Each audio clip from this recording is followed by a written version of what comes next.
en Estados Unidos y en la maestría realizó estudios sobre la cápside del coronavirus de bronquitis infecciosa aviar en el Instituto de Investigaciones Biomédicas de la UNAM. En el doctorado hizo estudios sobre el origen y evolución temprana de virus de RNA y ADN a través del análisis de las interacciones ecológicas entre estos y sus respectivos hospederos, y a través de la proteómica comparada de secuencias y estructuras terciarias de proteínas virales y celulares. Actualmente lleva a cabo esta última línea de investigación, que por cierto es nueva en nuestro país, en el Laboratorio de Origen de la Vida de la Facultad de Ciencias de la UNAM.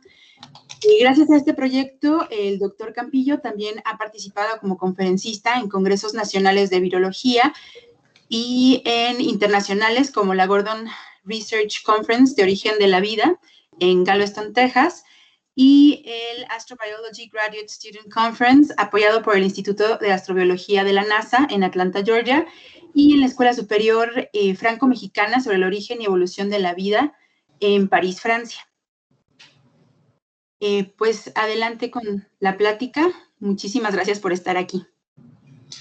Nada, muchísimas gracias a ustedes por haberme invitado y en particular a ti, Jessica, que pues ya tenía rato que nos conocemos y bueno, pues es un placer estar aquí con ustedes y qué bueno que organizan este tipo de eventos para que se siga aprendiendo sobre virus y más de estas cosotas, estos monstruos de la virología que se llaman virus gigantes o un poquito les han dicho que se llaman megavirus también, ¿no? Porque pues tienen unas enormes dimensiones, no tan solo en la forma de la cápside, es decir, la envoltura que protege al material genético, sino también por el mismo material genético que es muy grande, ¿no? Entonces va junto con pegado, ¿no? Tamaño de cápside, tamaño del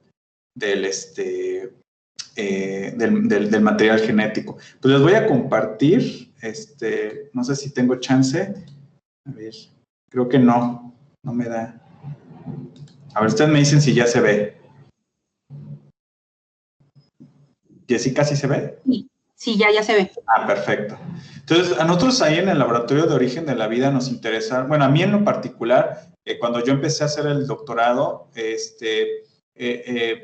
íbamos a estudiar cada uno de los grupos virales que tenemos registrados en las bases de datos. Entonces, cuando van ahí al laboratorio, pues a veces se decepcionan porque van a encontrar puras computadoras. Es un laboratorio de informática prácticamente, pero donde se hace biología. Pero en ese laboratorio, pues nosotros precisamente hacemos comparaciones de genomas, en particular ahorita, como les voy a mostrar, de virus, y es que, pues sabiendo que es un laboratorio de origen de la vida, bueno, en donde poníamos a los virus si en verdad están vivos o no, y es que queríamos empezar primero con estos grupos, los megavirus, porque precisamente hicieron una especie de ruido en la biología hace un par de años, porque pues como eran grandes y tenían algunos genes relacionados a las células, es decir, se parecían mucho a los seres vivos. De hecho, son de los virus que se parecen molecularmente hablando por las proteínas que tienen a los seres vivos, pero vamos a ver si esto es cierto, ¿no? Y entonces, pues, con mi tutor, el doctor Arturo Becerra, y el doctor Antonio Lascano, pues decidimos empezar a estudiar estos virus porque incluso algunos autores los ponían como un cuarto dominio de la vida, ¿no? Entonces, ¿qué quiere decir con esto? ¿Qué quiero decir con esto? Miren, nosotros ahí en el laboratorio trabajamos este esquema prácticamente. Nosotros estamos aquí, los seres humanos, somos eucariontes. Recuerden que los eucariontes pues tenemos un núcleo bien definido donde pues resguardamos precisamente nuestro material genético, ¿no? Entonces, y bueno, pues son de las moléculas, perdón, de las células más complejas en comparación con los procariontes, que son células que no tienen un núcleo definido, ¿no? Como las bacterias o las arqueas. Pero han de saber ustedes que, bueno, pues ahí ya podemos prescindir de esta rama. O sea, los eucariontes valen queso para hacer estudios de muy tempranos de la vida, porque pues en realidad somos una escisión de las arqueas. De hecho, en el laboratorio, gracias al doctor Arturo Becerra principalmente y otros compañeros de trabajo, pues se está estudiando precisamente genes tan antiguos, tanto de bacteria como arquea, y sin la necesidad de estudiar a los eucariontes. Y es que precisamente cuando hacemos estas comparaciones entre bacterias y arqueas, pues nos remitimos a un mundo antiguo, porque pues finalmente las moléculas con las que trabajamos, pues le llamamos marcadores filogenéticos, marcadores evolutivos que nos permite trazar la historia antigua de los seres vivos al grado de llegar a esta entidad hipotética llamada Luca. Es decir, Luca es el tatarabuelo de todos los seres vivos. Entonces, así que desde la más mísera bacteria, como los micoplasmas, o algunas arqueas que son que viven en ambientes extremófilos, hasta las plantas, los caballos, etcétera, somos hermanos evolutivos finalmente. O más bien parientes, somos parientes lejanos unos de otros, y nuestro gran pariente del cual provenimos, pues es el último ancestro común llamado Luca. Y kilómetros abajo, pues, de todo este esquema, pues tenemos lo que es la química prebiótica, que es lo que ha estudiado el doctor Antonio Lascano, y que, pues, de alguna manera tratamos de dilucidar cuáles fueron los primeros precursores que dieron a las primeras moléculas orgánicas que después dieron origen a las primeras células, ¿no? Pero estamos hablando de kilómetros y kilómetros abajo. Estamos hablando de hace más de 3.800, más de 4.000 millones de años, ¿no? Luca, pues más o menos tiene una edad aproximada de 3.800 millones de años. Entonces, y para que vean, ¿no? Eso es interesante porque una vez que se da la vida, ¡pum!, se empieza a dispersar, ¿no? Empieza a diverger, ¿no? Entonces, eso es muy bonito. Pero dentro de este esquema, ¿dónde colocamos a los virus, ¿no? Como les muestro aquí. Pero no hay un ser vivo que se escape ante la infección de un virus. Todos los seres vivos nos infectamos por algún tipo de virus. Y es que han delineado prácticamente la evolución de muchos de los grupos de los seres vivos, ¿no? Como nosotros, por ejemplo, los seres humanos, que somos mamíferos, y nuestro genoma, tanto de todos los mamíferos, principalmente placentarios, por ejemplo, compartimos hasta un 8%, 4 y un 8% de genes que son de origen viral.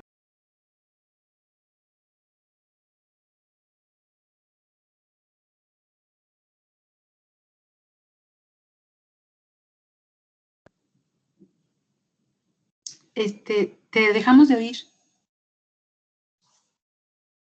Hola. Ya. ¿En dónde se quedaron? Que compartíamos un cierto porcentaje de ADN viral. Perdón, el 8%, ¿no? Les decía que somos como, nuestros genomas son parches genéticos prácticamente, y lo podemos ver en los virus como los megavirus que los voy a mostrar más adelante, ¿no? Entonces, en este esquema de la vida, ¿dónde los colocamos? Sirve ponerlos en el árbol de la vida, ¿no? Está toda esa virósfera que conocemos, que es el mundo de la diversidad de los virus. Podemos colocarlos en alguna rama, ¿no? de la vida. Entonces, de las 10.000 especies que se conocen actualmente en el International Committee on Taxonomy of Viruses, que es un comité para clasificar a los virus, pues son muy pocos, como ustedes pueden ver, ¿no? Son 10.000 especies. Seguramente se van a conocer más adelante millones o quizás hasta trillones de especies virales, principalmente de virus que se encuentran, virus marinos, que se les llama así porque infectan a bacterias que viven en el océano. Pueden ser estas cantidades estratosféricas, ¿no? Entonces, de las cuales apenas 250 especies virales conocemos que infectan a seres humanos, ¿no? Y no necesariamente son virus que generan alguna patogenicidad, ¿no? Es decir, que puedan producir una enfermedad. Solamente, de hecho, decía Marilyn Russing, una famosa viróloga del Penn State University, que el 1% de los virus puede llegar a matar a su hospedero, es decir, sí actúan como agentes patógenos, pero el resto, el 99%, pueden ser, están conviviendo de otra manera simbiótica con respecto a sus hospederos. Es decir, no los pueden dañar incluso, ¿no? No necesariamente, como precisamente los retrovirus endógenos, estos genes retrovirales que se encuentran en nuestro genoma, formando ese 8% de nuestro genoma. Entonces, las preguntas que nos hacemos en el laboratorio son estas, ¿no? Podemos colocar los virus en el árbol de la vida, los virus tienen su propio LUCA, ¿no? Su propio último ancestro común, están vivos, cómo se originan y evolucionan.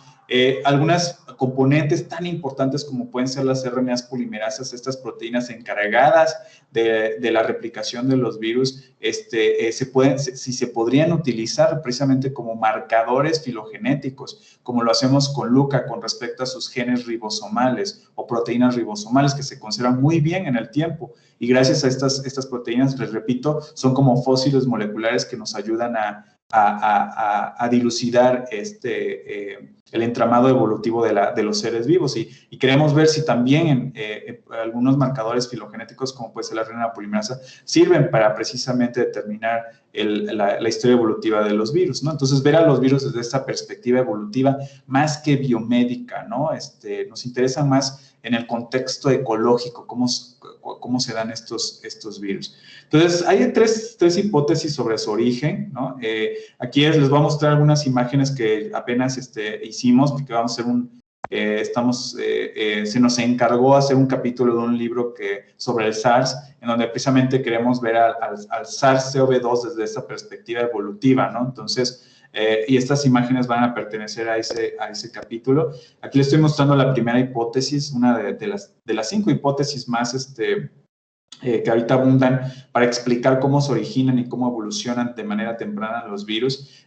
Aquí les estoy mostrando en esta parte en kilómetros abajo de este árbol de la vida que les mostré hace rato, en estos mundos de RNA o RNA proteínas que, bueno, pues han determinado que existieron, porque recuerden que el RNA es una molécula que era el patito feo en los años 70, porque, pues bueno, pues imagínense la estructura del DNA y todo eso que se dio en los 50, pues se hizo muy famosa la molécula de la vida, pero rezagaron al RNA y es muy interesante, ¿no? Entonces, sabemos que el RNA, pues, surgió antes que el DNA y habla 2 idiomas, ¿no? El idioma del material genético como para transmitirlo de generaciones a otras generaciones, es decir, es una molécula informacional, pero también habla el lenguaje de las proteínas, porque pues gracias a la información que está contenida en el RNA se puede traducir a las proteínas, ¿no? Entonces habla estos 2 idiomas, razón por la cual se dice que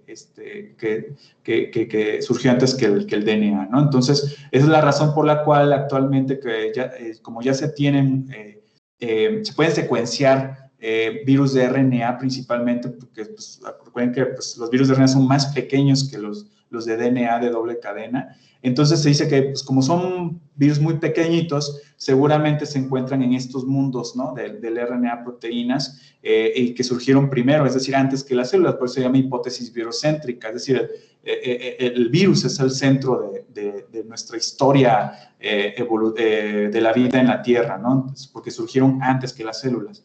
De hecho, algunos autores como Kuning proponen este mundo antiguo de los virus, en el que, repito, los virus de RNA los ponen primero, después los retrovirus como el VIH, obviamente supuestamente son los parientes muy, muy lejanos del VIH, pero que ya tienen una transcriptasa reversa, es decir, aquí ponen el origen de la transcriptasa reversa, esta proteína que permite transcribir el RNA a DNA, como lo hacen los retrovirus, repito.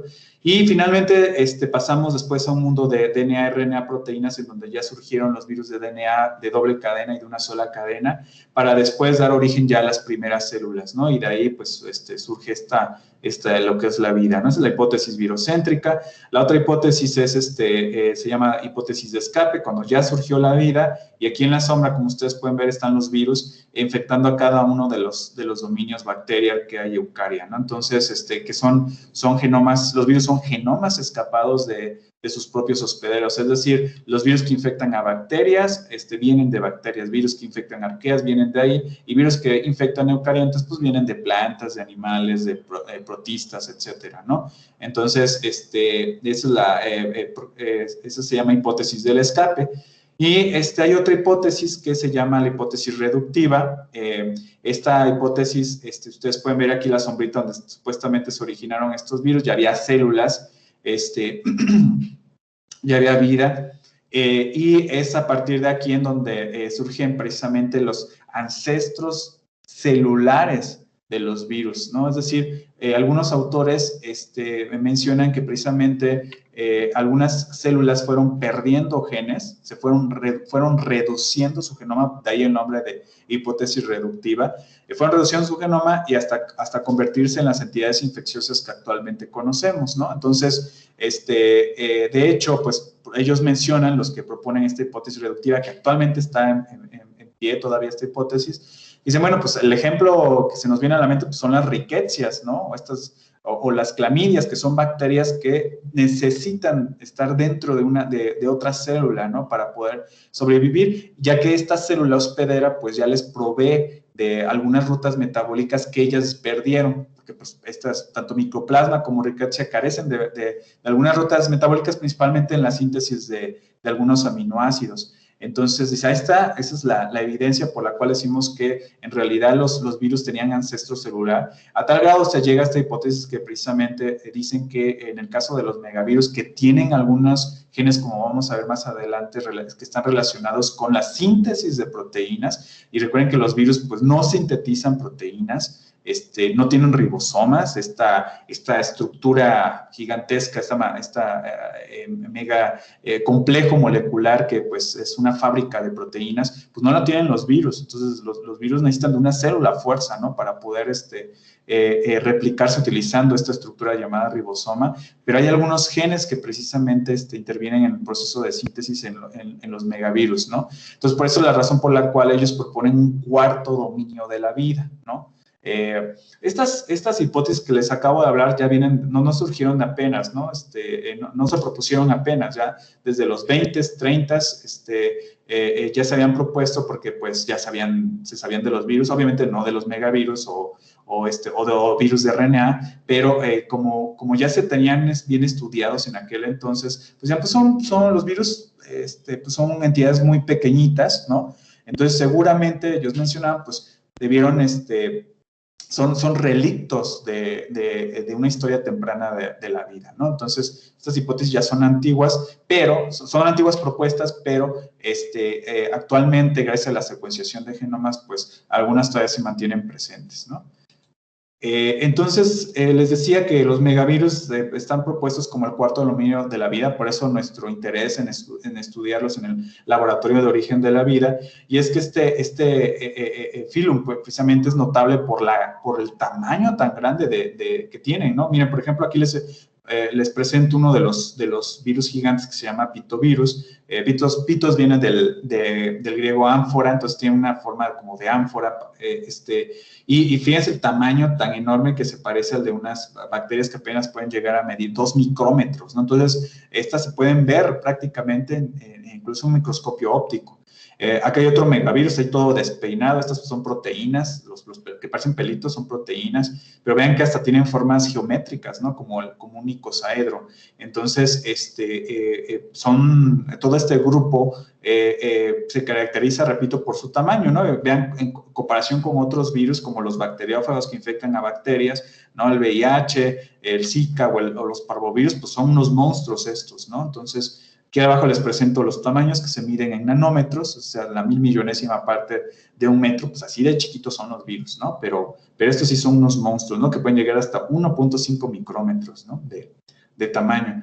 Entonces, vean, aquí es otra manera de ver eso es la cápside que vimos anteriormente, pero vean el genoma, número de bases, ¿no? Entonces, aquí, por ejemplo, aquí están los eucariontes, que tenemos son genomas más grandes, obviamente, las bacterias, ¿no? Tienen estos tamaños en número de bases, ¿no?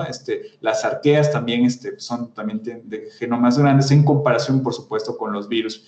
Pero vean algunos de estos virus gigantes, incluso algunos fagos, pues tienen tamaños más grandes que algunas bacterias parasíticas, bacterias o arqueas parasíticas, ¿no? Entonces, son de dimensiones enormes, al grado de que, pues, los genomas que se han estudiado, de estos, el 80% de los genes que se conocen, no se sabe para qué sirven, qué función tienen, ¿no? ¿Cuál es la función de este 80% de los genes? Se les llaman genes hipotéticos. Entonces, para que vean que, pues, los virus, estos virus gigantes pues, tienen muchas innovaciones. Pero vamos a ver si esto en realidad nos permite inferir que son células, alguna vez fueron células, ¿no? Entonces, miren, aquí están ya los megavirus clasificados taxonómicamente. Tenemos 7 familias. Están los Ascoviridae, Asparviridae, así se nombran las familias en biología, ¿no? Siempre terminan en idae, ¿no? Entonces están los ascovirus, asparvirus, iridovirus y virus gigantes, otros virus gigantes que infectan a protistas principalmente.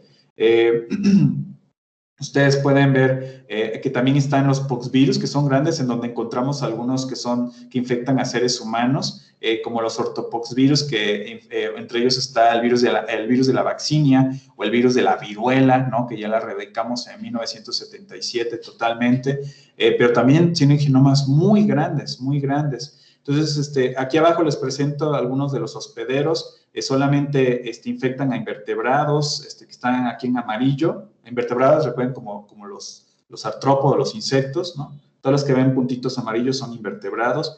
Infectan a protistas, que los ven en color naranja. Infectan a vertebrados, ¿no? Donde estamos nosotros los mamíferos, por ejemplo, ¿no?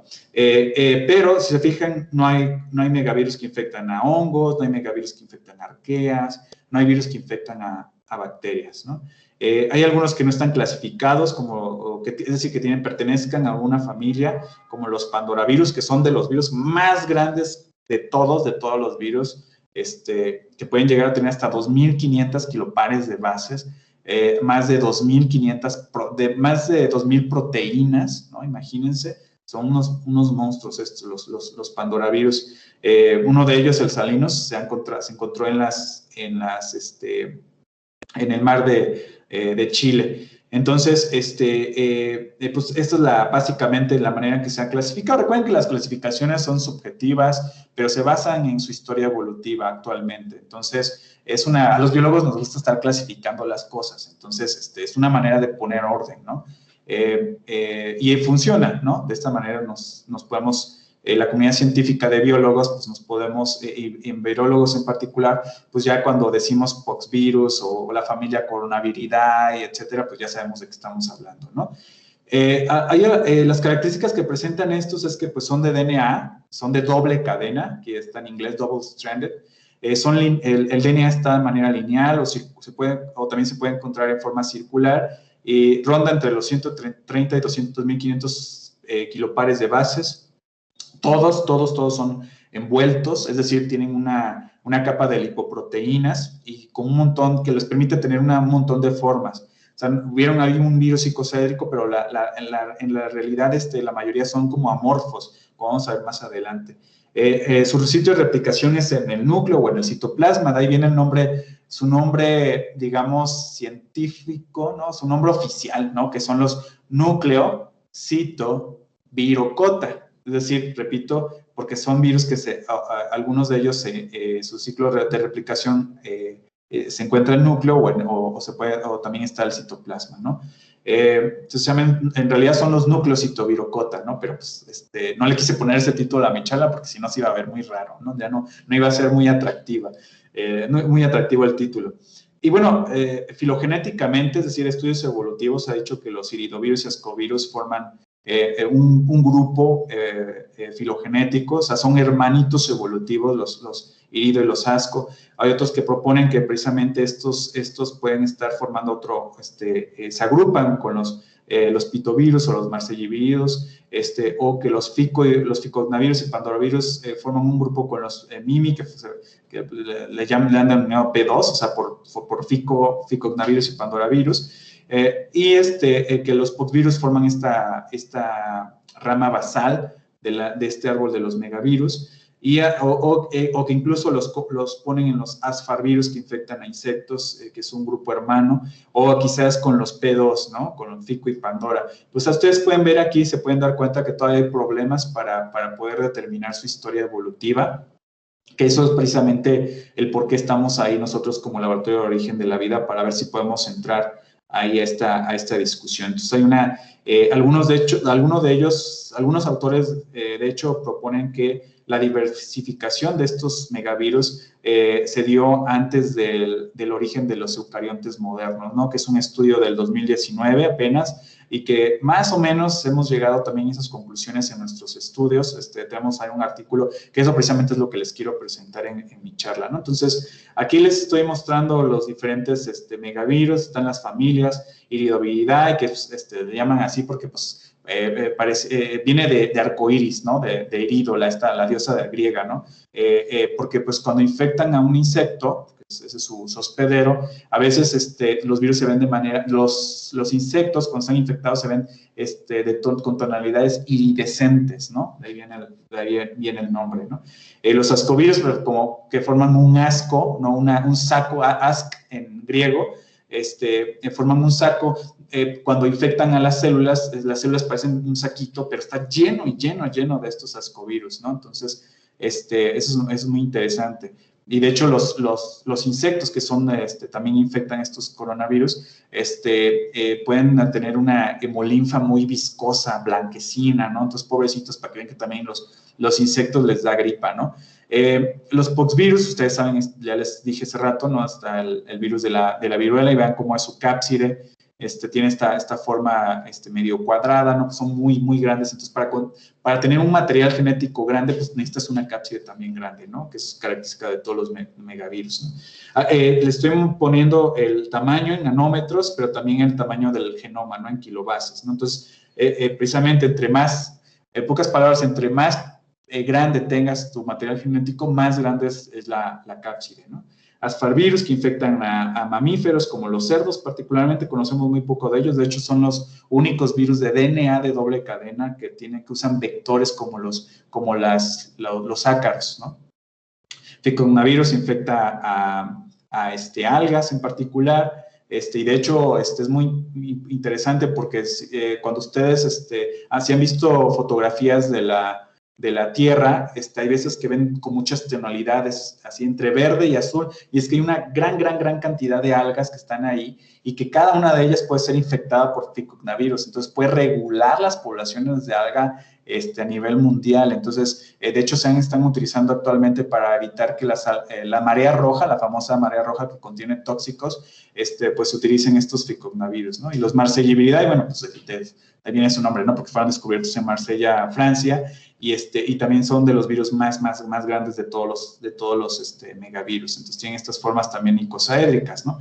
Entonces, esta es la fotografía anterior, pues es por microscopio electrónico, pero aquí está una caricatura de las formas que tienen estos virus y su material genético también está ahí, ¿no? Pero fíjense que todos son, la mayoría son icosaédricos, aunque hay algunos que tienen formas muy raras, ¿no? Amorfas. Acá están otros virus más grandes, también que se conocen como mimivirus. Son mis favoritos porque, bueno, pues que están despeinados como yo, ¿no? Entonces, esos son interesantes porque si se fijan aquí en esta parte, aquí resalta una estrella, ¿no? Le han llamado Stargate, esta compuerta como galáctica de una serie famosa, porque en realidad es como que se abre una vez que está dentro de la célula infecta, y es por ahí donde sale su material genético. Son muy bonitos. Y de hecho, muchos de estos mimivirus también tienen su contraparte, que son unos que se llaman virofagos. Entonces, los virofagos son virus satélite. Se les llama así porque no codifican su propia cápside, digamos, se la roban de otros virus. En este caso pueden ser de los megavirus o de otros virus, y apenas llegan a tener 2 genes, ¿no? Perdón, apenas pueden llegar a tener estos virofagos hasta 19 genes, o sea, son pequeñitos, ¿no? Y cuando están coinfectando a la misma célula, respecto a los megavirus, infectan amibas principalmente. Entonces, llega este mimivirus, infecta a la amiba, pero también puede llegar un virofago, y el virofago puede mermar, puede reducir la encapsidación de este virus. Entonces, ustedes cuando ven a la fotografía electrónica de estos megavirus, pues la cápside está toda fea. Entonces, esos virus ya no son viables. Entonces, de ahí se dice que por eso que hay una evidencia de que estos megavirus podían ser seres vivos, porque también se enferman, también son infectados por virus, pero pues no. O sea, simplemente hay una coinfección y pues uno reduce la encapsidación del otro, pero hasta ahí, ¿no? Entonces, no se enferman. Esta es otra perspectiva del árbol de la vida, y entonces en azul les digo que pues es la propuesta principalmente de autores franceses como Raoul o Claverie, leyendo también que mencionan que estos núcleos citovirocota o megavirus pues deberían formar este cuarto dominio de la vida, ¿no? Entonces, ¿y por qué deberían formar el cuarto dominio de la vida? Porque en los genomas se han encontrado genes que codifican para proteínas tan importantes en la transcripción, en la replicación del material genético, pero también en la síntesis de proteínas, ¿cuáles? Como la DNA polimerasa B, la topoisomerasa, algunas endonucleasas, ribonucleótidos reductasas, timidatos sintasas. Por ejemplo, esta proteína es muy importante para nosotros como laboratorio de origen de la vida porque precisamente interviene en el cambio de la uridina, la U que forma parte del RNA, lo cambia a timidilato, es decir, de la U a la T. Y la T es propia del DNA, si se acuerdan en sus clases de biología. Entonces, ese cambio de la U a la T, es decir, prácticamente de RNA a DNA, debe ser una proteína muy antigua. Entonces, es importante para nosotros estudiarla, ¿no? Hay RNAs polimerasas, factores de transcripción y tRNAs, aminoácidos tRNAs sintetasas que también intervienen en este proceso de replicación de la síntesis de proteínas.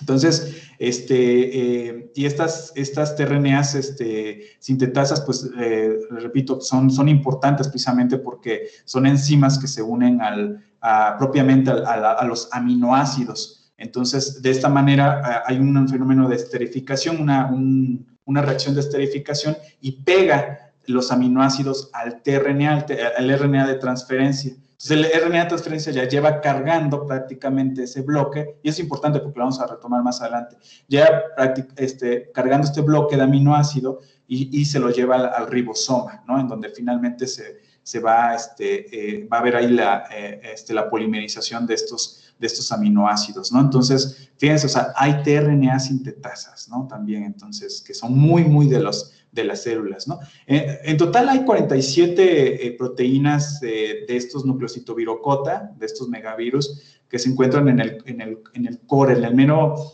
mero centro de todas las proteínas que tienen estos megavirus. 47 son muy importantes porque hacen esto, como les acabo de comentar, ¿no? Entonces, aquí hay este artículo de Boyer en el 2010, donde ustedes pueden ver que utilizando la RNA polimerasa hacen las secuencias de la RNA polimerasa, en particular la subunidad beta, hacen este árbol y vean cómo dicen, pues aquí está la evidencia de que pues, es un cuarto dominio. Entonces, aquí están todas las familias de los megavirus, mimivirus, marsellovirus, ascovirus, etcétera, ¿no? Todos los NSLDB, y formando ese supuesto cuarto dominio, pero también han utilizado otras proteínas, esas 47 proteínas, y pues han visto que pues supuestamente forman repito, este cuarto dominio. Entonces, estas proteínas dicen, bueno, pues representan cada una de estas tiritas que ven ahí. Esto no es una imagen del artículo, así está. Entonces, es el escenario de los megavirus que parten de este rizoma, ¿no? Es decir, que también comparten ese mismo último ancestro común llamado LUCA, y que, bueno, pues debería ser un cuarto dominio. Hay otros que van más allá, como Patrick Forteg, es un bioquímico que se ha metido a cosas de virus también. Dice, pues, eso no salió en un artículo, salió en una nota de divulgación de New Scientist, que dice, bueno, pues, no te solo debe haber un cuarto dominio, debe haber un quinto, un sexto, etcétera. Es decir, ya pone a todos los demás grupos virales, llámese de DNA o de RNA, que parten de este último ancestro común, y que seguramente pues, son seres vivos, ¿no? Esa es la propuesta. Y vean, o sea, aquí, por ejemplo, estoy mostrando la filogenia de todos estos megavirus. Aquí están otra vez algunas proteínas importantes que forman parte de ese core, ese núcleo genómico, como la polimerasa, la proteína de cápside, etcétera, etcétera.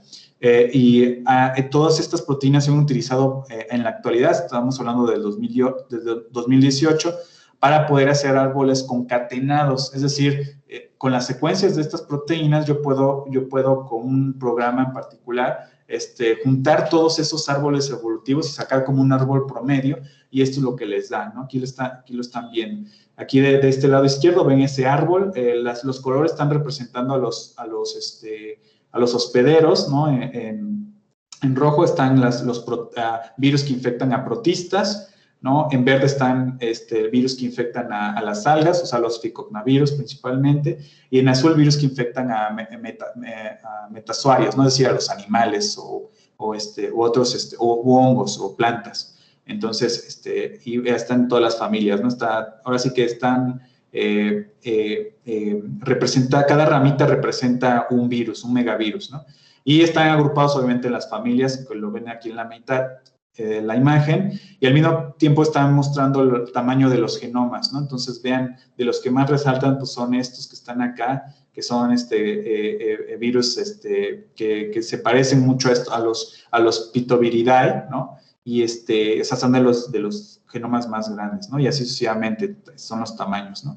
Y aquí ustedes pueden ver diferentes proteínas, diferentes genes, ¿no? Que intervienen precisamente, que están relacionados a la traducción. Hay megavirus que pueden llegar a tener 19 aminoacil tRNA sintetasas, ¿no? Si se acuerdan, nosotros los seres vivos pues tenemos las 20 aminoacil tRNA sintetasas, cada una de estas proteínas permite que el tRNA, les repito, cargue ese aminoácido, esos 19 aminoácidos en este caso, ¿no? Entonces, estos prácticamente ya tienen una parte de la maquinaria para hacer proteínas, ¿no? E incluso hay factores de traducción, que son 13 factores de traducción, ¿no? Entonces, aquí les están mostrando, pues están en colores, tanto azul, rojo y verde están representando qué grupos son los que tienen estas tRNA sintetasas o estos factores de traducción, ¿no?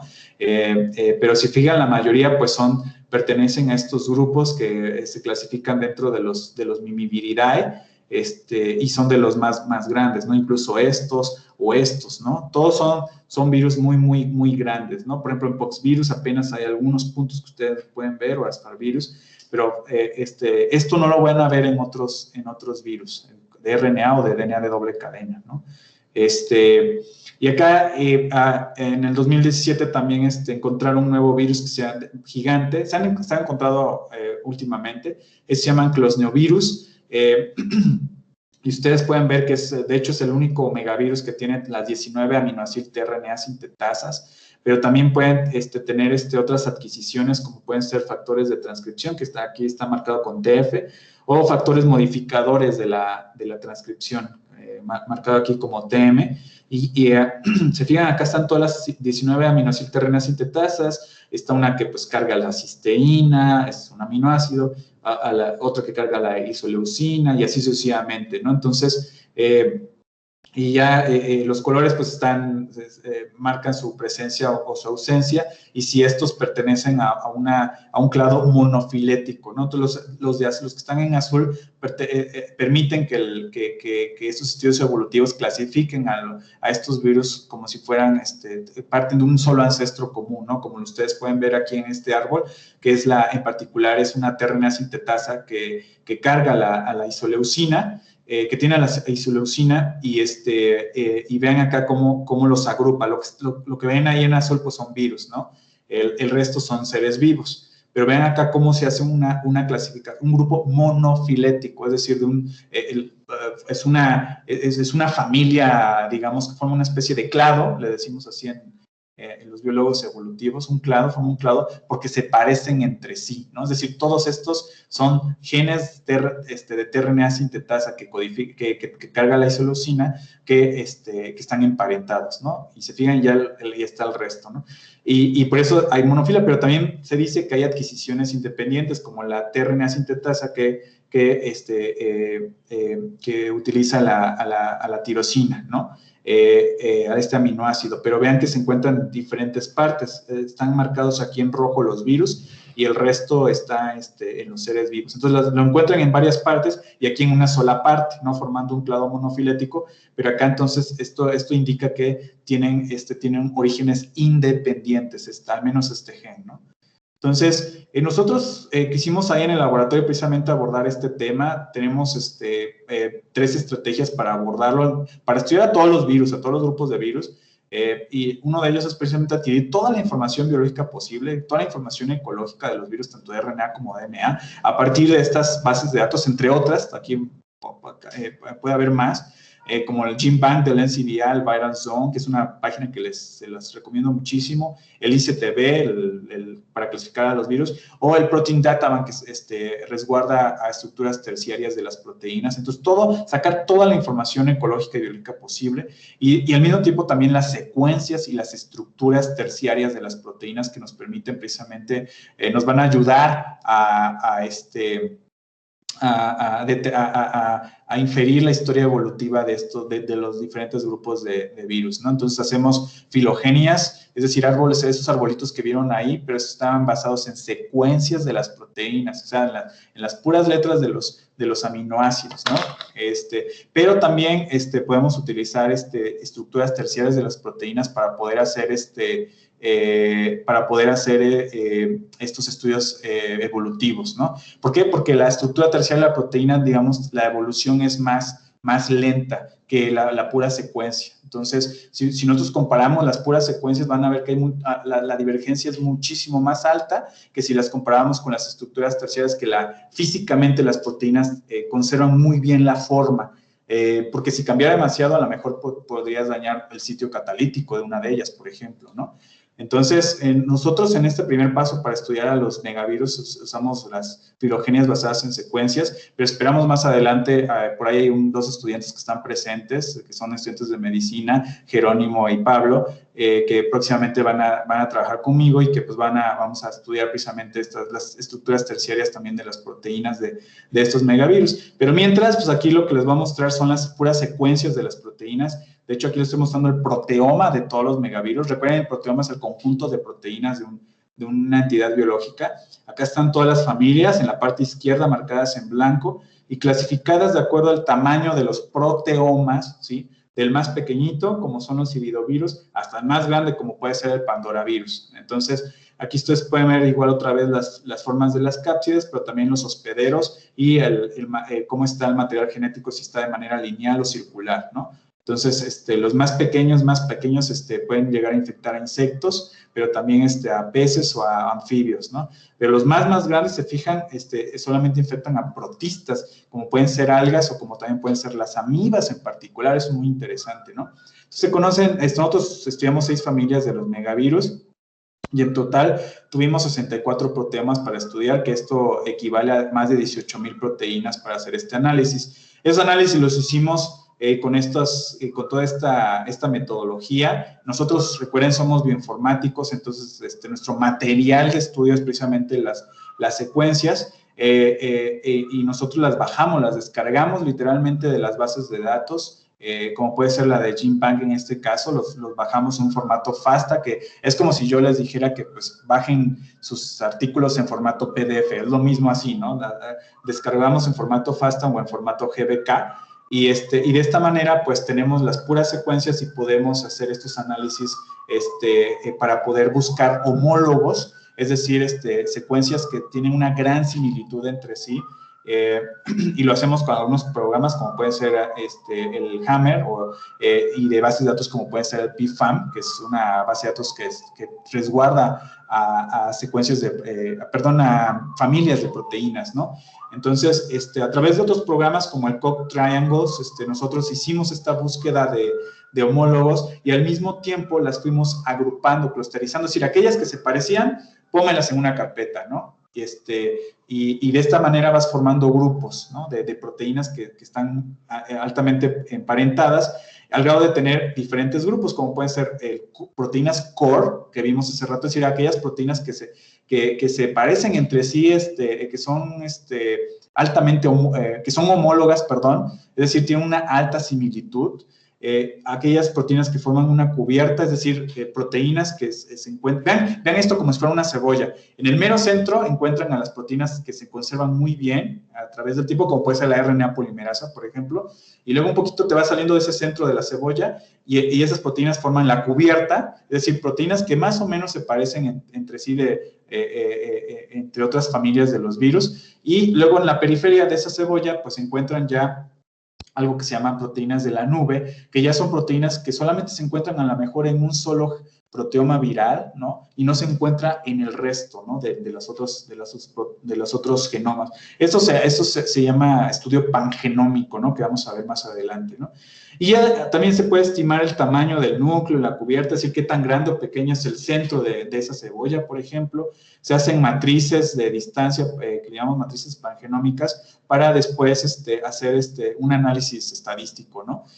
Al mismo tiempo, todos estos grupos de proteínas que se parecen entre sí las vamos clasificando de acuerdo a su función, ya sea que son proteínas que se conservan muy bien, por ejemplo, que intervienen en procesos de información genética, como puede ser la replicación o la reparación del DNA, por ejemplo, o proteínas que intervienen en procesos celulares y de señalización, como algunas proteínas que intervienen en eventos de apoptosis, por ejemplo, cuando infectan a una célula, o proteínas que intervienen en procesos metabólicos, ¿no? Como puede ser la síntesis de lípidos, porque también en estos virus, megavirus gigantes, se encontraron proteínas que intervienen en algunos procesos metabólicos, o que tienen función desconocida o que tienen que ver con la cápside, ¿no? Cuando encontramos esos homólogos, nos permite precisamente compararlos ahora, estas proteínas virales, estos grupos de proteínas homólogas virales, compararlos con las proteínas celulares y ver de esta manera podemos tener la big picture, ¿no? La fotografía completa de ver de dónde surgen cada una de estas proteínas, ¿no?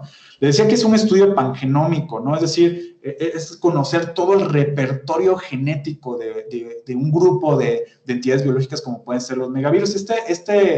Este concepto es más de bacterias, se utiliza más para bacterias. O sea, usted, por ejemplo, yo sé que hay médicos, me decía Jessica, ustedes conocen que hay Escherichia coli, que esta bacteria que pues llega a infectarnos y es parásita, ¿no? Pero también hay Escherichia coli que pueden ser de vida libre y no nos afecta, ¿no?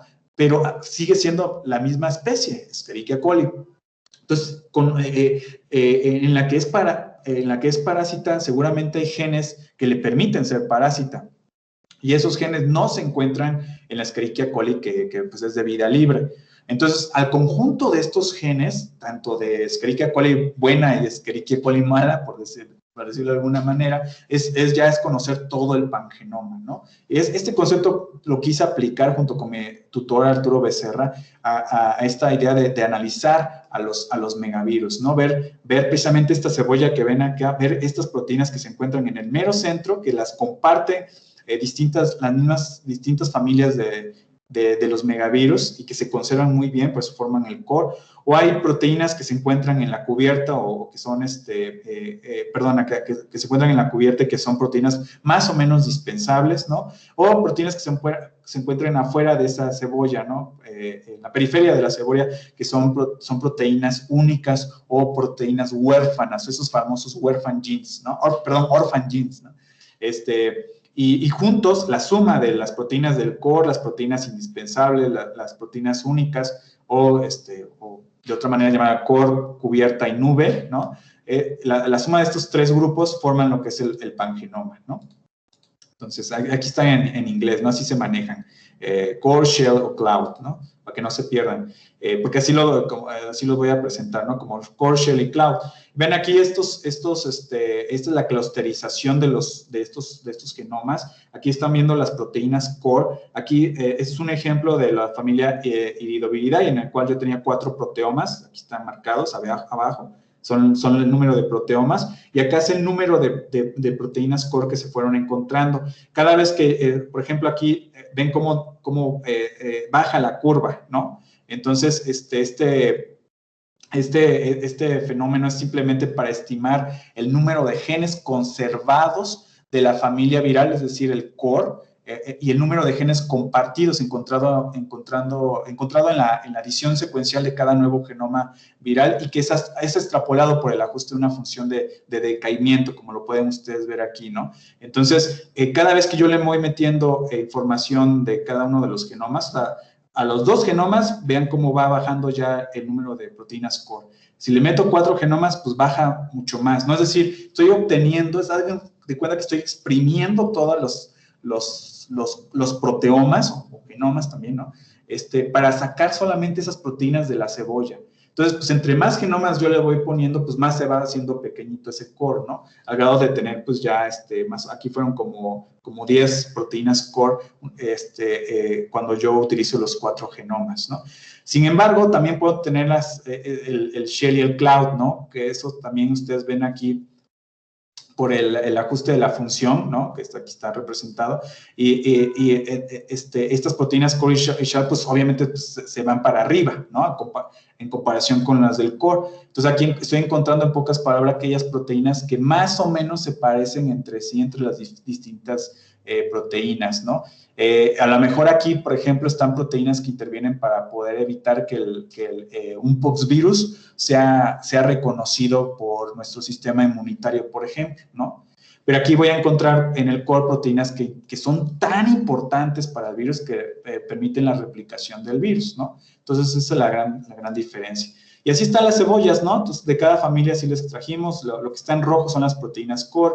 Lo que está en color gris es la cubierta o shell, y en azul está el cloud, ¿no? Entonces, vean que pues el que más resalta obviamente va a ser el shell y el cloud, ¿no? Principalmente el cloud, esa nube de proteínas, porque hay muchas proteínas huérfanas ahí que no se comparten entre los distintos familias de virus, ¿no? Entonces, en el mero centro es lo que nos interesa a nosotros, en el rojito, porque precisamente ahí encontramos proteínas que a lo mejor seguramente son proteínas muy antiguas, ¿no? Porque son prácticamente aquellas que les va a permitir a los virus replicar su material genético. Al mismo tiempo les había dicho que pues todas esas proteínas de core, shell y cloud, pues las fuimos clasificando también de acuerdo a su función, ¿no? Ya les decía, ya sea informacional, como por ejemplo la transcripción, replicación, o procesos celulares, como pueden ser proteínas que intervienen en el transporte vesicular, por ejemplo, o proteínas metabólicas, o que no se conoce absolutamente nada, ¿no? Y toda esa información se extrae de estas bases de datos también, ¿no? Principalmente de Gene Ontology, que creo que aquí no lo puse. Sí, bueno, sí, de la base de datos de Gene Ontology. Y ven, entonces, tanto los clústeres de proteínas, el core, shell y cloud, como las funciones, pues nos pudimos hacer este heat map, ¿no? Entonces, se fijan, lo que más aquí está, cada una de estas columnas representa a una familia de los megavirus, irido, pox, etcétera. Pero aquí en este grupo, y perdón, porque creo que aquí no me deja ver bien la barra, pero aquí están las proteínas del core, o sea, del núcleo, las proteínas de la cubierta, ¿sí? Y las proteínas de la nube. Y repito, o sea, ven, por eso están la parte periférica de la cebolla, pues es la más grande, y obviamente es lo más rojo que van a ver aquí en el heatmap. ¿Qué es eso más rojo? Bueno, pues son proteínas que no se sabe. Les decía que prácticamente el 80% al menos de los mimivirus, marcelivirus, no se conoce cuál es su función. Eso es muy interesante. ¿Qué función nuevas tendrían esas? O sea, son nuevas para la naturaleza, más bien para el conocimiento científico. No se sabe qué son, ¿no? Entonces, es muy interesante eso. Pero también hay proteínas que intervienen en la transcripción y en la replicación, y entonces están más marcadas por rojo. Entonces, ven otros cuadritos que están medio coloreados, ¿no? Pues son otras proteínas que también intervienen en otros procesos que más o menos se comparten entre sí, entre los diferentes virus, que terminen en procesos para, por ejemplo, la traducción de las proteínas, como las tRNA sintetadas que les había comentado, el transporte de aminoácidos, hay coenzimas, hay proteínas que intervienen en mecanismos de la defensa, para hacer cápsides, proteínas que intervienen para el transporte de carbohidratos, o síntesis o transporte de carbohidratos. Por ejemplo, no hay nada, absolutamente nada, aquí lo pueden ver, está todo en blanco, como proteínas que intervienen en procesos para la formación del citoesqueleto, ¿no? Entonces, pues obviamente los virus no tienen citoesqueleto, entonces pues no vas a encontrar nada ahí. O proteínas que intervienen en la estructura nuclear tampoco, o para que la célula se mueva, pues no, pues los virus no tienen estas cosas, ¿no? O sea, tienen más esto, ¿no? Las funciones que dije anteriormente. Entonces, principalmente, les repito, pues tienen estas, ¿no? que son poco conocidas o que intervienen en procesos para la transcripción y replicación del material genético, ¿no? Y cuando esos con las proteínas virales, ¿no? Pero ¿qué pasa con las proteínas que son celulares, ¿no? O sea, una vez que ya caractericé bien esta cebolla viral, pues ahora lo lanzo contra bases de datos de proteínas celulares para ver a qué se parece, ¿no? Y eso es muy interesante. Igual así como la anterior heatmap, están así clasificados los virus, pero ahora van a ustedes ver las palabras, las letras B, A, B, E, se refieren a virus, arqueas, bacterias y eucariontes, ¿no? Entonces, igual con las mismas funciones que vieron en la anterior imagen.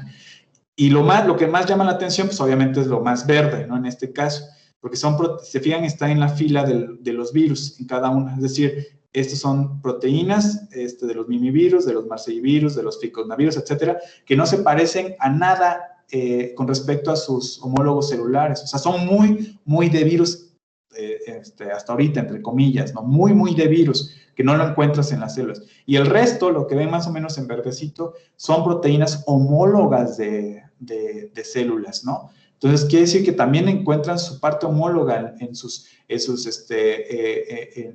hospederos celulares, ¿no? Y eso es lo que vimos acá, es lo que ven. Aquí quité todo lo que tenga que ver con virus, lo quité, ¿no? O sea, es simplemente para hacer me importaba más aquellas proteínas homólogas de células, con células, ¿no? Entonces, aquí está cada una de estas barras que ustedes están viendo acá, especialmente el número de proteínas homólogas que se encontraron de los megavirus, pero con respecto a sus hospederos celulares, a todos los seres vivos, en pocas palabras, ¿no? De hecho, el 42% de sus proteínas homólogas de los megavirus se encuentran en eucariontes también, casi un 35% en bacterias, aquí se movió, perdón, y aquí casi un 8% en arqueas. Y se fijan, lo que más llama la atención, que está hasta abajo, que es lo más grande, es decir, el mayor número de proteínas homólogas que se encontraron de estos megavirus se encuentran en eucariontes, que están en azul. En rojo son otros virus, en verde son arqueas y en bacterias son los que están en color morado. Entonces, si fijan, aquí por mucho los eucariontes tienen homólogos proteínicos que también se encuentran en megavirus. Entonces, ¿qué estoy diciendo con esto? Que prácticamente que los megavirus en su genoma son parches, son mosaicos de genomas. O sea, tienen proteínas que seguramente proteínas que tienen que ver con eucariontes, proteínas que tienen que ver con bacterias, proteínas que tienen que ver con arqueas. Entonces, aparentemente, tiene de todo eso un monstruo. Nuestros genomas, en pocas palabras, con estos estudios de megavirus, nuestros genomas son monstruos de Frankenstein, ¿no? Porque tienen pegotes de genes de otras partes, ¿no? Entonces, muy, muy bonito porque pues podemos ver acá también que este fenómeno de transferencia horizontal de genes, ¿no? Pero los que más resaltan, repito, son los eucariontes. ¿Y qué eucariontes? Y perdón, es que aquí no se ve porque me estorba esta parte, la barra, pero ahí son de animales, son hongos, son protistas, y de ahí en tercer lugar vienen, en tercer y cuarto lugar, bacterias como las firmicutes o los gamma proteobacterias, y en quinto lugar vienen plantas, es decir, que se parecen más los megavirus a los eucariontes, ¿sí? Aunque también tienen otras partes de bacterias, arqueas y otras, ¿no? Entonces, ¿y qué proteínas? Por ejemplo, en las proteínas que se encuentran en el mero centro de la cebolla, que son muy importantes para el virus, encontramos la ribonucleotidoreductasa. Y esta ribonucleotidoreductasa, a la hora de viral, ¿no? La lanzamos contra ver a las bases de datos de los seres vivos, y vean que, repito, aquí igual, seres vivos, ¿cuáles? Pues bueno, eucariontes, bacterias y arqueas, ¿no? Representadas en estos colores. Recuerden, los rojos son virus, ¿no? Entonces, esta proteína, la ribonucleotidoreductasa, es muy importante porque permite este proceso es una proteína metabólica, es una enzima que reduce los ribonucleótidos, es un proceso de reducción, es decir, cambia los ribonucleótidos a desoxirribonucleótidos. Es decir, esta proteína también puede ser muy importante para nosotros como laboratorio de la vida, para estudiar precisamente etapas tempranas de la vida. Pero aquí, esta proteína cambia los ribonucleótidos a desoxirribonucleótidos, ¿no? Pero es la 1A, es decir, esta proteína depende del oxígeno, ¿sí? Es decir, solamente funciona cuando está la molécula del oxígeno para que pueda hacer la reacción. Es decir, es una proteína oxígeno dependiente, ¿no? Se encuentra en todos los seres vivos, en bacterias, arqueas y eucarias, pero también los encontramos en los megavirus y en otros virus. Pero cuando estudiamos la secuencia de esta proteína y la lanzamos contra estas bases de datos de genomas de los seres vivos, vean que, por ejemplo, algunos megavirus que están marcados muy en rojo, como asfarvirus, marcevirus, tricogna, irido, etcétera, y están pegaditos contra sus hospederos celulares, ¿sí? Entonces, cada una de estas ramas representa una secuencia de ribonucleótido reductasa dependiendo de qué organismo, ¿no? Desde conejos hasta aves, etcétera. Pero vean que, por ejemplo, estos megavirus están juntitos. Las ribonucleótidos reductasas de los megavirus están juntos con las ribonucleótidos reductasas de los eucariontes, que están en azul. Es decir, tienen alta similitud estas ambas ribonucleótidos reductasas. Seguramente de ahí vinieron las ribonucleótidos reductasas virales. Es decir, los virus robaron a las células esta ribonucleótido reductasa. No es de origen viral, en pocas palabras, ¿sí? Y, por ejemplo, los fagos también tienen ribonucleótidos reductasas. Y adivinen a qué ribonucleótidos reductasas se parecen. Efectivamente, a las de las bacterias. Entonces, vean, aquí es donde me gusta esta diapositiva porque pues vemos prácticamente ahí el origen, al menos de la ribonucleótido reductasa, que nos puede ayudar a extrapolar qué es lo que está pasando, cómo es el origen y evolución temprana de los megavirus, que tienen que ver prácticamente con los eucariontes, ¿no? Entonces, de hecho, analizamos esas más de miles de proteínas y hicimos así cada una de estas sus arbolitos, y esto es lo que obtuvimos. O sea, lo que ven ustedes en azul, aquí están las barras de todas las familias de los megavirus, ¿no? Y en azul ven ustedes que proteínas que pueden ser de origen celular, y las que están en rojos que son definitivamente, probablemente de origen viral, y algunos que no sabemos de dónde vienen, ¿no? Que el árbol no me permitió hacer el análisis, ¿no? Pero vean, en su mayoría pues tienen este origen celular seguramente. Aquellas están rojos, seguramente algunas van a convertirse de color azul si es que llegamos a encontrar la estructura terciaria, porque no todas en la base de datos del PDB no encontramos las estructuras cristalográficas de todas las proteínas, lamentablemente, pero yo creo que muchas de estas con ese estudio de estructuras cristalográficas van a caer aquí en azul. Es decir, que la mayoría de estas proteínas seguramente tienen un origen celular, y las que no, seguramente pues pueden ser también de origen viral, porque no hay que darle ese crédito a los virus, que también tienen, pero son muy, muy pocas, ¿no? Es decir, ¿qué pasa aquí? Aquí les estoy enseñando que la naturaleza les gusta reciclar.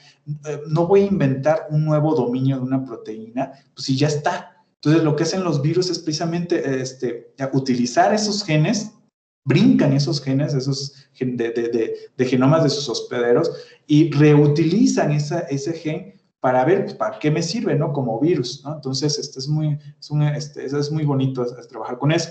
Y ya finalmente, mi casi penúltima diapositiva, precisamente estas proteínas del core, del centro de la cebolla, ya se han estudiado con otros autores, como el de Kuning y Yuting en el 2014. Estamos viendo dos árboles de la subunidad alfa y beta de la RNA polimerasa dependiente de DNA, ¿no? Entonces, en rojo ven a los virus, en azul ven a los eucariontes, y en morado a las arqueas, ¿no? Pero vean que por ejemplo, aquí en estas subunidades, este megavirus que está aquí en rojo, está pegadito a un ser vivo que está en azul. ¿Y qué ser vivo?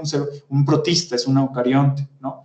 Entonces, vean que seguramente esta proteína pues viene de ahí, ¿no? Viene de ahí. Entonces, igual acá con la subunidad B, ven aquí estos colores rojo y azul juntitos, pues, representando a los virus y eucariontes. Entonces, muy probablemente vienen de ahí estas proteínas. Y es decir, lo que queremos hacer es estos árboles como espejo, árboles evolutivos, ¿no? La historia evolutiva de la DNA polimerasa de un ser vivo seguramente es la misma historia evolutiva de la DNA polimerasa viral. ¿Por qué? Porque forman un clado monofilético, ¿no? Entonces, la distribución taxonómica, ya para terminar, de todos los clústeres pangenómicos virales con una función determinada pertenecen a bacteria, arquea y eucaria, ¿no? Entonces, están ahí, estas proteínas vienen seguramente, muchas de ellas de estos dominios, pero más de los eucariontes, ¿no? Más del 80% de los clústeres no tiene una función asignada, sin embargo, se pueden encontrar algunas firmas moleculares relacionadas a proteínas celulares. Esto lo hemos encontrado a nivel de secuencias, pero seguramente esto va a cambiar si se llegasen a cristalizar las proteínas y después nosotros utilizar estas estructuras cristalográficas para poder hacer estos análisis y seguramente muchas de ellas van a ser de origen celular, ¿no? El pangenoma de los virus es abierto, es decir, hay nuevos genes que pueden estarse originando en la cubierta y en la nube, y esto es muy de virus. También, repito, hay que también darles crédito a los virus, pueden hacer cosas nuevas, eso seguro. En el caso de los Marsevidae y Vividae, que son de los que tienen esta parte, la periferia de la cebolla más acentuada, ¿no? El núcleo presenta proteínas de novo, incluso algunos de estos Marsevidae, esto no se los mostré, pero hay proteínas de novo que están en el mero centro de la cebolla, que es lo que más me interesa ahí, y que muchos de esos probablemente intervienen en el proceso de la morfogénesis de la cápside. La subunidad pequeña de la ribonucleotiroreductasa tipo 1A, oxígeno dependiente de los megavirus, tiene un origen seguramente eucarionte. Y esto no les comenté, pero está ligado a este evento geológico de la oxigenación terrestre, del gran evento oxidativo de la Tierra que fue hace 2.800 millones de años y que tiene que ver con la aparición de los eucariontes. No hay un eucarionte que no utilice oxígeno. Creo que hay solo un animal que pertenece al animal, pero es a nivel celular. Es unicelular. Ahorita no me acuerdo, no sé si es la hidra, que es un animal, pero hay organismos eucariontes que no dependen de oxígeno, pero es solamente uno, ¿no? Pero el resto, todos con nosotros, somos seres vivos que dependemos de oxígeno, y esa ribonucleotiroreductasa pues tiene que ver con esto, ¿no? Entonces, seguramente los megavirus, y porque encontré también otras proteínas dependientes de oxígeno, tienen un reciente origen y que está ligado a los eucariontes, y por lo tanto, ¿no? Se confirma lo que en otros estudios también han concluido, como Jutin, Schulz, no solo nosotros, ¿no? Los megavirus no forman un cuarto de la vida, ¿no? De la vida derivado del último ancestro común de los seres vivos, porque Luca no dependía de oxígeno, entonces era un organismo, era una población, perdón, de organismos anaeróbicos. Entonces, creemos, repito, que los megavirus tienen un origen reciente, más o menos hace 2.800 millones de años, 2.000 millones de años, cuando se originaron los primeros eucariontes. Y pues muchas gracias. Cualquier pregunta, con mucho gusto se las contesto. Muchas gracias, muy, muy interesante tu plática. No soy bióloga, ni viróloga, ni mucho menos, pero me ayudaste a entender un poquito más de todo esto, y ahorita que está, pues, tan de moda sin querer por el coronavirus, es importante tratar de entender a los virus. No sé si alguien tenga por ahí alguna pregunta.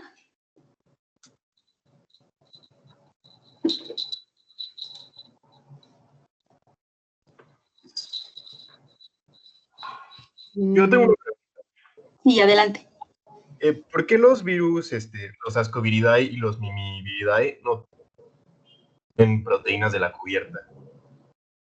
No, sí hay proteínas de la cubierta ahí. En el heatmap igual a lo mejor no se aprecia mucho por la distorsión de la imagen, pero sí. O sea, no hay virus que no tenga proteínas de cápside. O sea, un virus hecho y derecho tiene salvo hay un virus de RNA que no tiene cápside, pero por otras se puede explicar de otra manera, pero de ahí en fuera todos los megavirus, todos los virus tienen una cápside. Gracias. ¿Era tu pregunta esa? Perdón. Sí, era eso.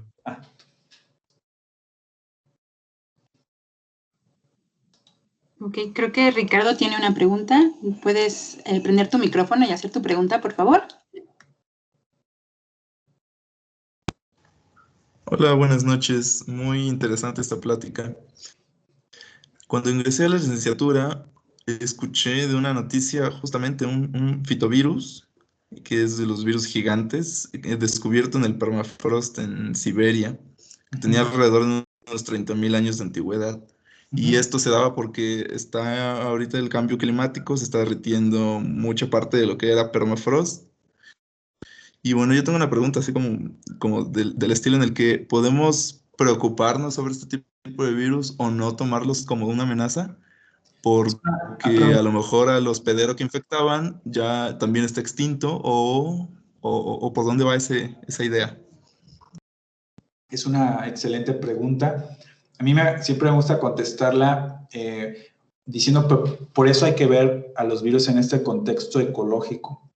Es decir, nunca vamos a encontrar, por ejemplo, a un megavirus infectando una bacteria. Si se fijan, cuando ustedes piensan en los virus, por ejemplo, el coronavirus, todos los coronavirus, o sea, donde pertenece el SARS-CoV-2, infectan a animales. ¿Y qué tipo de animales, no? A los mamíferos y a las aves, nada más. Nunca vas a ver un coronavirus infectando a las bacterias. Entonces, hay una relación tan estrecha entre hospederos. Esto en biología lo conocemos como una interacción ecológica de simbiosis, ¿no?